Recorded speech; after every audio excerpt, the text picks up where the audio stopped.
Ji bernameyê gundê me silav û rêz temaşevanên hêja. Piştî heftekî şûn da dîsa em bi bernameyekî din li pêş berî wene. Em ê di vê bernameya îroyîn da behsa navçeya Sasona êlihê bikin. Sason an jî Qabil Cewis. Yek ji navçeyên li ser parêzgeha êlihê ye.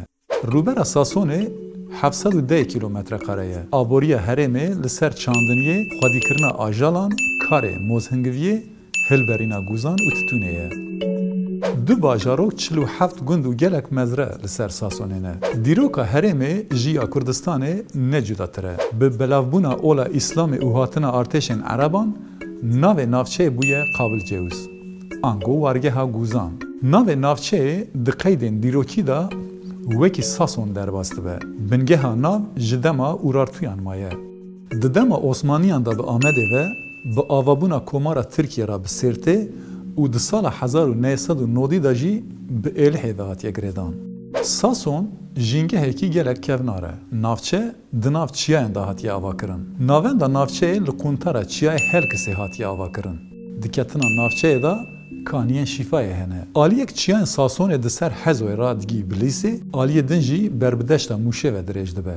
Çiyayê Mereto bi bilindehiya xwe nêzî 3000 metreyan ji baskê Amedê bi awayekî zelal xuya dike. Mereto çiyayê herî bilind ê herêmê ye. Di derbarê navê Sasonê da du varyant hene.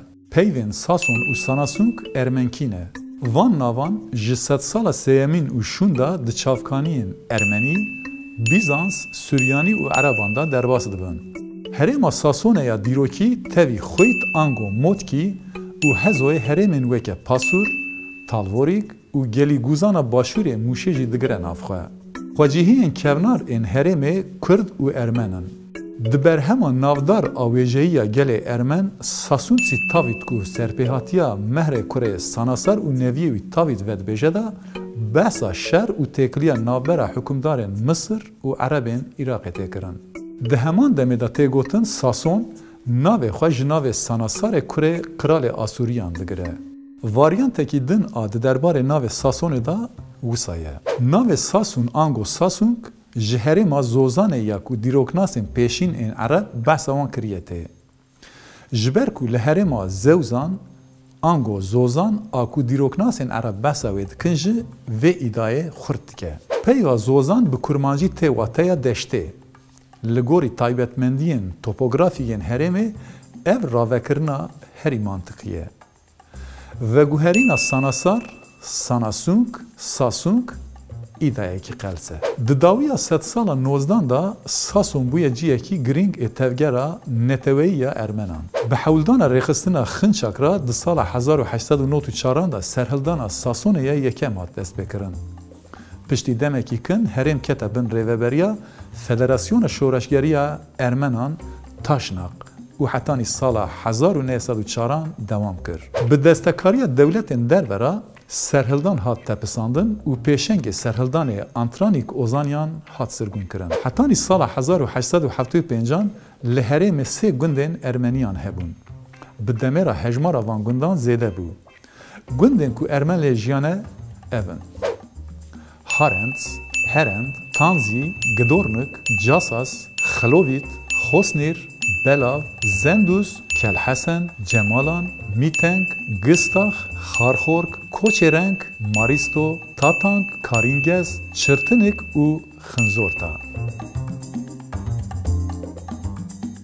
Di nav van gundan da gundekî taybet heye. Gundê Gidornik. Gidornik Zazan e. Di nav sînorê Sasonê da gundê Zazayan tenê ev gund e. Dema behsa Sasonê bêkirin, pêwîst e behsa serhildana wir jî bêkirin. Serhildana Sasonê ya yekem weke serhildana Taloriyê jî tê binavkirin. Di hin çavkaniyan da tê gotin ku destpêka serhildanê li geliyê Taloriyê bûye lewra jêra serhildana Taloriyê dibêjin. Geliyê Taloriyê geliyekî fireh û kûr e.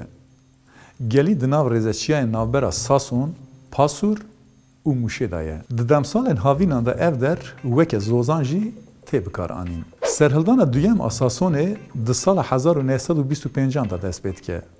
Piştî avakirina Komarê di sala 1925 da وکیل قیمقام قابل جوزه رضوان افندی لگور هنک چافکانیان کمال افندی مفتی تحصیلدار باجه فرماندار جندرمیان انگو سرپل و لشکرین لگل وی جبونا برهفکارنا باجه بری خوددن گندین لقونتار چیای مارتویا کو گریدای ساسونیه. جبر کو لوی در سرپل دست درجه جنک زوجاندی که به پیشنگی مالا تتر باده گندی راد کن تفنگ خواه و بسر عسکر و کسین هاتن گند دادگرن. ده انجام گشتدانی که رو داده دا وکیل قیمقام قابل جوزه مفتی و تحصیلدار باجه لوی داره جعالی گندیان و تینا کشتن. جبر کو سرپل آنگو یوز باشی به احلاقیه دیگه دراود چه آگاهیین برواجی داده دولته. لسر گوتن سرپل دولت بسر حریم ودگره. پشت را دنابرا گندی و هیزن دولت دا شرکی دو درج دست بید که. گندی کل حریم خرزانت میننجی و ظلم قبول ناکن و رادبن سرپیان. بوی آوائی سرهلدانا کود دیروکی دا بناو سرهلدانا ساسونی هاتیه قید کرن دست بید که. شر و پفچون حتانی 7 سالان دوام دکن.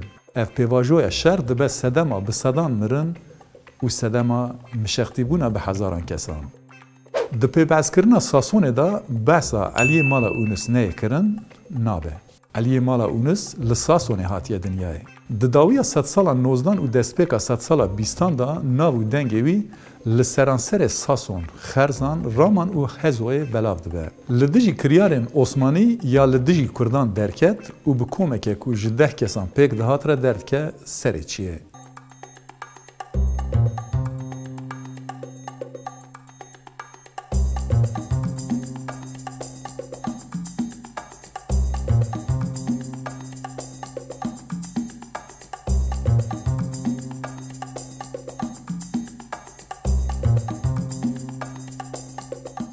لدیجی عثمانیان دست به تکوشینید که زرار مزند ده ارتش عثمانیان جبر ویرکی و جهاتی بونا ویا لشکری لحرم جرا علی شیرجی تکوتن. سرهلدان شیخ عبیدالله نهری باندوره که زیده لسرشت بو. ده تکوشین خدا او جخوار کر ریبر. به ارمنان را تکلیین دوستانه دانی. لدیجی چوساندنین عثمانیین لدیجی ارمنان درکت. وی ارمن پاراستن. جبر و یکی بو هدف عثمانیان. درباسی ایران بو و لسر کشه کرد به عبدالرزاق بدرخان را تکلی دانی. جریبرن دمه یوکی سمکو عبدالرزاق بدرخان، نجیب بدرخان، شیخ محمود برزانجی، کور حسین پاشا و شیخ سعید را نامه نویساندن. اف نامه کو جهیلا قیزاوی و سالن دریج هاتبون پاراستن پاشه اوندا. سرهلدان مالا علی اونس د دیروکا کردان آنیزیک دا بویره که نافداره. سرهلدان د سال 1926 دا دست بکر. نافچه کو پشتی دو سرهلدان د سال 1894 و 1904 دا ویران بو د سال 1925 دا جاره کدن راستی ارشا هیزن دولتی هات و پرانیا شینین و سرگونی گلک دورین ترکیه هاتن کرن. گند قابل جوزه د سال 1925 دا بو ناوندا نافچه. ساسون جسه هرمان پکته. هرما خیا، جاساس و پسانگ. هرما خیا کو قسمه کی جت که ناف سینور نافچه پاسورا آمده لروجاوا و باکور روجاوا ساسونه. گند و مزرعین هرما خیا اون. هرند، شیخکا و مزرعه و پیرمس، هریوه، سینور، تانزی و مزرعین و حاولکمن، ممکا، کانیاتوه، برگازه، سرگازه، پاناس، ناو دشته و کونا، گدورنک به مزرعین خو شلک، کروخو، آندبه، خوپر، هشتر به مزرعین خو خوسنر و خلووید و گند جاساس. هرما پسان که دکوه روجلات و باکور روجلات نافچه. پسان ده همان دمیدا دستاتیو ناحیه دایه. گند سر ناحیه اون، کرداموک، زندوز، جمالان، متنگ، کوچرنگ، مارستو، تاتانگ، کرنگاس، خنزورتا، مشکر، پسانگ، مادنوانگ و بوزگان. بله تماشاوانین هجا مئیرو جوارا بحثا نافچه ساسونا الهی اوهن تایبتمندین وکر. اما حول بدن هفته به دانستین نافچه که دن درکبن پیش بری و حتی نیوه دمه لخواه مقاتبن بخاطره و